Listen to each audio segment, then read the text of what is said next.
एक तरफ जापान का टाइगर डीमन तोराओ शिनगेन यामाजाकी और दूसरी तरफ कोरिया का लेजेंडरी ड्रैगन गैप्रोंग किम।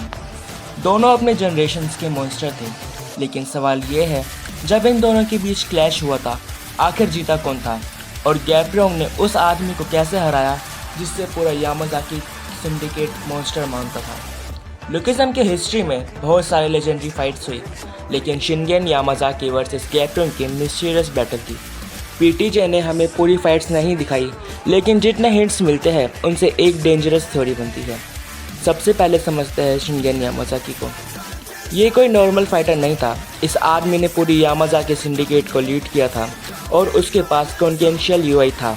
गैप्रोंग खुद मानता था कि शिनगेन अपनी पावर को सप्रेस करता था ताकि अपने ही लोगों को ना हार्म पहुंचा दे।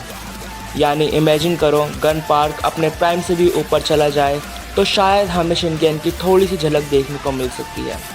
अब आती है गैप्रोंग किम की बारी। वो कोई आम आदमी नहीं था, उसे legend of the pre generation कहा जाता है। एलाइट, जिनिंग पार्क और टॉमली जैसे मॉन्स्टर उसके अंदर काम करते थे। गैप्रोंग किम की सबसे बड़ी स्ट्रेंथ सिर्फ फिजिकल पावर नहीं थी, बल्कि उसकी कन्विक्शन थी।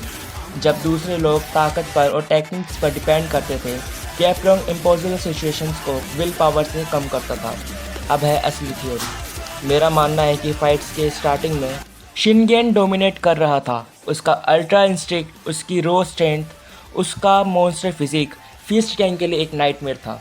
जिन्युन और बाकी मेंबर शायद उसे रोकने की कोशिश कर रहे होंगे, लेकिन शिनगेन ने सबको क्रश कर रखा था। तब शिनगेन फ्रंट लाइन में आया, यहाँ से बैटल 1-on-1 बनी। शिनगेन फिजिकली स्ट्रॉन्ग हो सकता है, लेकिन गैप्रोंग के पास वो चीज़ थी जो और किसी के पास नहीं थी, कन्विक्शन।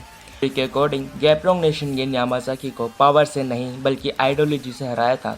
शिनगेन एक मॉन्स्टर था जो डिस्ट्रक्शन को रिप्रेजेंट करता था।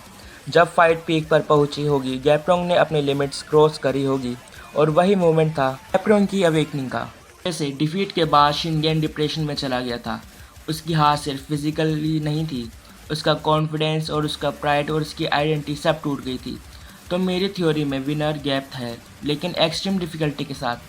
किम ने शिनगेन यामाजाकी को उसकी ज़िंदगी की सबसे टफ फाइट दी होगी और शायद इसी फाइट ने गैप्रोंग किम को एक लेजेंड बनाया और शिनगेन यामाजाकी को एक ब्रोकन मॉन्स्टर। शिनगेन यामाजाकी और प्राइम गैप्रोंग किम अगर आज के लुकिज्म में होते तो उन्हें हराने की ताकत कौन रखता है? तुम्हें क्या लगता है? अपनी थ्योरी कमेंट में ज़रूर बताना।